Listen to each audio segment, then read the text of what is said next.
Hey,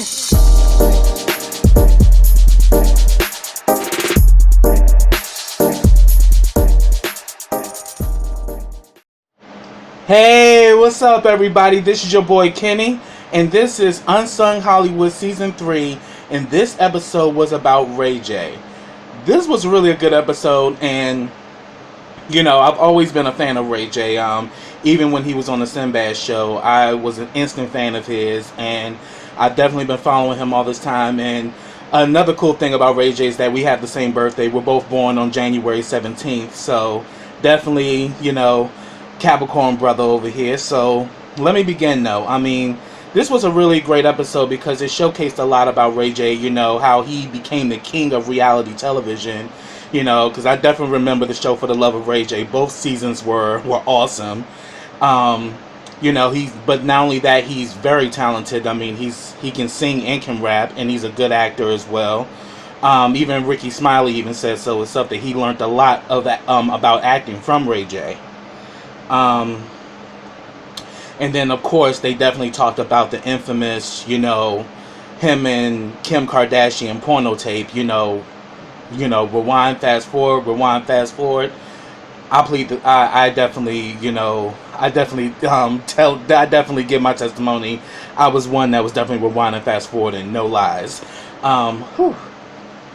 Excuse me about that, but yes, I was so really here for this episode. But then they also in this episode of Unsung Hollywood, they talked about his obstacles and things he had to overcome, especially the death of one of my favorite artists of all time, Whitney Houston, and then also about his marriage to Princess, and how he has changed, not only as a man, but also his mode of business, because now he's an entrepreneur and he's thriving. So this was a great episode about Ray J.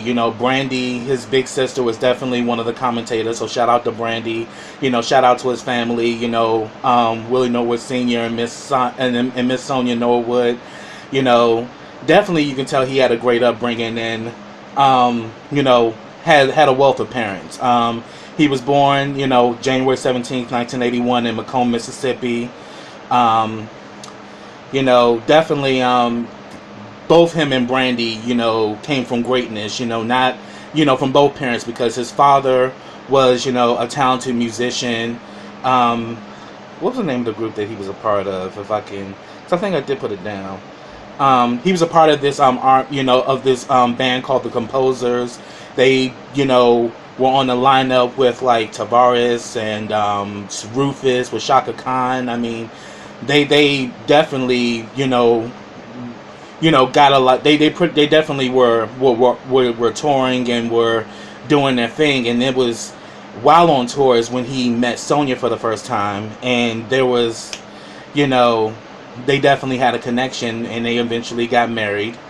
And definitely from Sonia, they had the business and management, because Sonia is known as being one of those managers that you're not going to cross her and just come at her any kind of way. She's all about protecting her artists and about seeing that the game is fair, because she definitely was a strong manager for Brandy, and she's been a manager for many other artists like Jagged Edge as well as 702. So definitely Sonia Norwood is definitely a powerhouse and a business magnet in her own right. So both Brandy and Ray J came from great stock. Willie Norwood Sr. ends up getting, a position as the minister of music in a church in Los Angeles. And both of them talked about growing up in the church, and Brandy said it was a place for them to hone their talents and all that. But Ray J was like, he was like, it was all good with the church thing and everything, but he says, I didn't even want to be there. I wanted to play. So we already see that Ray J was definitely the one that wanted to go the opposite direction. Everybody was saying left, he wanted to go right. And I definitely have that in common with him, because even in my family, I was always the odd one. So that was something that was cool that I saw in Ray J, that like, wow, I have that in common with him, because I always want to go my own way, my own direction. Good, bad, or indifferent, I'm gonna be me. And it was great to see that Ray J has that same quality. And he had got on the Sinbad show when he was 12 years old. And while he was on the Sinbad show, Brandy was on Thea. But then Brandy, while on Thea, released her solo album, and Brandy became a superstar because, I Want to Be Down was my jam. And I definitely had that album in my collection. Still got her music in my collection, and even some of Ray J stuff I have in my collection as well. So definitely a fan of both of them.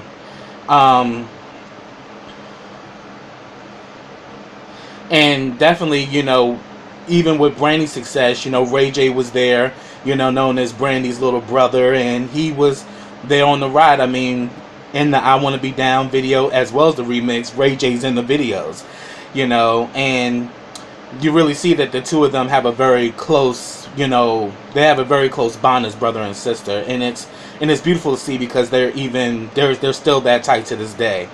And even Brandy said in this thing, like, as far as the sex tape and as far as For the Love of Ray J, I don't even watch none of that because I don't want to see all those women. She says, I never saw the porn tape and I'm never going to see the porn tape. Like, I don't want to see my brother like that. So, much respect to her. So, I get that. But, here it is. But here it is, also while Brandy's career is taking off, Ray J gets a deal with Elektra, and he gets his own album. And I remember the song Let It Go. I remember the video. I love the video, and Brandy was in the video too. But he said that Elektra was trying to make him like the male image of Brandy, and he was like, that wasn't me. I'm bad. I'm the total opposite of Brandy. And he was really trying at this point to try to find his own image and to be his own person. And even Brandy said, I prayed that things can happen for Ray J, that Ray J can stand on his own and be his own person. Because Brandy knew how hard it was for him, because her being this big superstar, Ray J in a way kind of gets trapped into that, oh, that's Brandy's little brother. And it gets to a point you get tired of that because you want people to see you for you. And so pretty much by the time Brandy's done her second album, that one sells 14 million copies, so she's even further, on the rise as a superstar. Ray J started hanging out with Suge Knight and the Bloods, and he started banging and, started doing a whole lot of risky behavior. And he said that it's literally by the grace of God that he's not dead because, there was definitely something watching over him. But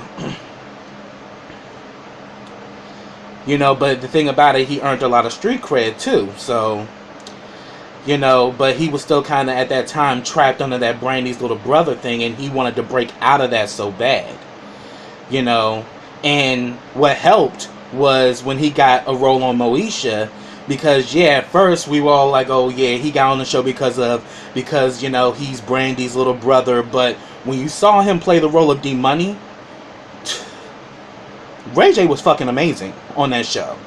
And it was obvious he didn't get on that show because of Brandy. He got on that show because he's a good actor. And he's a great TV actor. I mean, he's done roles on One-on-One. He's been in different, TV movies. I mean, hands down, Ray J is very talented, in front of the camera. And I definitely love him as an actor. So, him playing the role of D-Money, where we at first think he's her cousin, but then we later on find out that he's actually, the bastard child of the father, that he had outside of his marriage. He's the long lost brother of Moesha. And, that definitely, brought a lot of command of that character. And, people who were behind the scenes were saying that he blew them away, by his performance and by his commitment. And him playing D-Money definitely gave him his own plateau, which was exactly what he needed. And then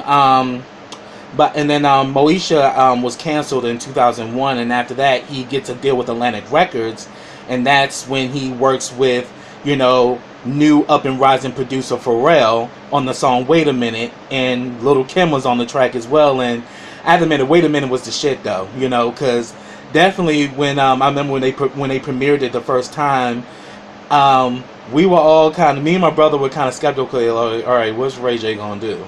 But then we was bobbing to the shit. We was like, oh, this shit is good, and Ray J again, surprised us. And wait a minute, went to number 8 on the R&B chart, so it was a very big hit for him, and that definitely set him apart from Brandy, and it gave him that bad boy image, where you can definitely tell he can sing as well as rap, he definitely kind of followed that same, genre of like Bobby Brown mixing R&B and hip hop. And he was a beast at it. And I have to admit, Wait a Minute was a dope track. I remember I used to play it a lot.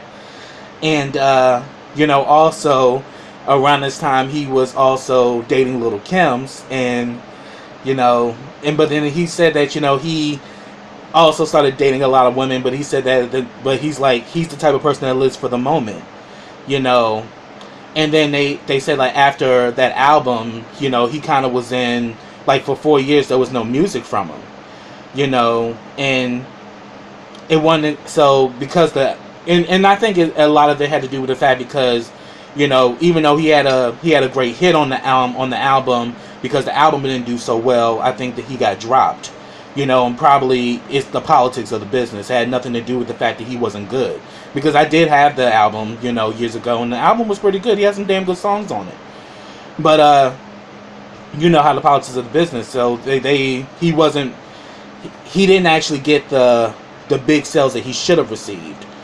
But that all changed when he did his third album, which was One Wish, and that one they did independently. His family helped fund the album as well, and that definitely was great because you really could hear how beautiful his voice was. But I knew Ray J had a beautiful voice when he was on the Sinbad show. There was an episode with Nancy Wilson, plays Sinbad's mom, another great legend, and they wanted Ray J to sing at church, but what was his character's name? I think it was LJ. If I'm wrong, correct me in the comments. But LJ didn't believe in God and didn't want to sing, but eventually, Sinbad encourages him to sing, because, it would make everybody happy. So he goes up and sings the Lord's Prayer. I immediately was drawn to that, and I used to actually tape that show on VHS. I would literally rewind that scene over and over again because Ray J sung his ass off, and I definitely knew from that point on that, yeah, Ray J got it. Hands down, I know that boy can sing. And I know he's incredibly talented just from that performance on the Sinbad show when he sings the Lord's Prayer. And that's something I will never forget. So pretty much, this success with One Wish was even bigger than the Wait a Minute, because that one went, I think, 11 on the Billboard Pop chart. So that one crossed over. And then afterwards, that's when the infamous video with him and Kim Kardashian surfaces, where you had to rewind and fast forward. And it's just crazy. So that was amazing. That let's just say it, I was amazed, and definitely he admits that what happened was that the video got leaked. They never meant for it to get out there, but it did, and it's become historical, and it's pretty much shaped the careers of both his as well as Kim Kardashian's. Because Kim Kardashian was somebody that he dated, and while he was on One, with Kyla Pratt. And nobody knew who Kim Kardashian was. I mean, we knew of her father, who was actually one of O.J. Simpson's close friends. Who was one of O.J. Simpson's close friends. But by this time, Robert Kardashian had passed, and no one knew who Kim was. But people knew about Kim Kardashian after that tape came out, and it's become synonymous. And it pretty much changed the game for all of them, because for a while he definitely suffered because of it, because you do porn, immediately a lot of people in the industry don't want to work with you. But he actually turned it into genius, you know, because one, the video got, was seen, it got 93 million hits online, and of course his family admitted that it was a disaster for them, because they definitely didn't want to see Ray J in that light. But hey, Ray J took it to the bank. And even Sonya said she don't like it then and she don't like it now. And by 2007, Sexy Can I came out after the whole porn thing, and Sexy Can I was a big hit. He had, Young Berg on the song, and definitely that song was hot. And definitely Sexy Can I was even a bigger hit than One Wish, because it went number 3 on the Billboard pop charts. So Ray J got the talent to be, a mainstream, artist. And another great thing is that, from that, was birthed, For the Love of Ray J. Him doing that porn actually gave him a new career, and it also gave him a new opportunity, and that was reality television. It became, a new phenomenon, and Ray J took it to the bank. And one thing Brandy said about him is that he's a very sharp businessman, and definitely, kudos to that, because to really get to that, to really take a situation that could have actually been a negative thing and flip it into a positive, takes a strong business mind. So definitely, that whole situation, definitely he pretty much turned, he pretty much turned lemons into lemonade, or shit into sugar,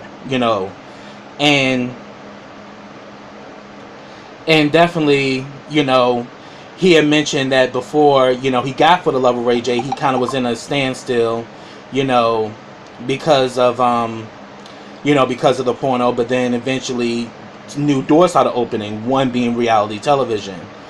And definitely, Flex Alexander and Jackie Long and Mona Scott Young were some commentators on this episode. Also, For the Love of Ray J also spun into another, reality idea, Brandy and Ray J Family Business, which was also a great show. We saw not only their business acumen, but also their talent. I mean, I didn't even know Brandy could rap until I saw that. So that was... It's hot in here, y'all, so forgive me if I keep wiping my face. But yes, that show I definitely loved, and I definitely loved seeing them with their mother and their father, and seeing how them as a unit had been successful because of their good morals and values, and them being, and then also seeing how Ray J's a risk taker, and when you take risk, you never know what blessings you may get. And then he also, talks about Whitney Houston and how they were close, and he personally, took it personally when she died, because he felt that, her death was his fault, and I can honestly say it wasn't his fault, but he even said that he turned down a lot of money because everybody wanted to interview him, because everybody knew about their closeness and about their relationship, and everybody wanted in on it. But Ray J would never do that, because he says, I'm not going to put her out there not going to put her out there, but he's like, I'm not going to use her death as a way to put me out there. He says what we had was sacred, and he respected her memory and also respects her legacy, and definitely I have nothing but respect for that, because it showed that he really did genuinely care about Whitney. But then again, both him and Whitney liked to party, because Whitney was a party girl and Ray J at the time was a party man, so they definitely had that kinship. I mean, it's kind of the same thing she had with Bobby. So but it's just unfortunate that, Whitney's no longer with us, but her legacy will continue to live on, especially with me. And then, he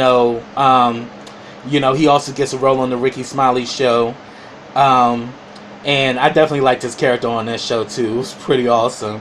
And then also him being on Love and Hip Hop Hollywood, and we saw his somewhat turbulent relationship with Tierra Marie, and his new relationship with Princess, because he said that Tierra Marie was the past, Princess was his new girl, and we definitely saw that love triangle being displayed in the very first season. But then we see that, even him and Princess had issues. Like, everybody remembers the infamous scene where, he tries to stop her because she's throwing food at him and trying to fight him. And he kind of, like, pushes her, and she falls into the pool. But he didn't intentionally put her in the pool. But he was like, you know what, I'm out of here. And, it was just like, it was great reality television. What can I say? And definitely Ray J has had a lot of great moments on reality TV. And then, also he had came out with that song, I Hit It First, in response to Kanye and Kim. And he said that, yeah, it was distasteful, but people loved it. People ate it. As I said, Ray J is a good businessman. He knows that even a bad situation can turn into a good situation when it really comes down to business. And then, like, in 2014, he was, arrested for supposedly groping a woman, but then he got into it with the police. And he said that was like a wake-up call for him, that he had to stop living this reckless life, because here it is, he done built this great career, he done got all the success and made all this money, but he says in a snap of a finger, it can be over and I can be homeless. So he said it actually humbled him. And then also, a great thing too is that him and Princess end up getting engaged. And, they're now married. And they had a beautiful wedding. And they also talked about some of their challenges as a couple. Both of them, being heavy drinkers. And them having to, learn how to, manage, their lifestyle, because it was affecting their relationship. And Brandy even said that Princess was the one that helped change him. He's now more serious. He's become monogamous, and he's about, being with his wife and about building a family.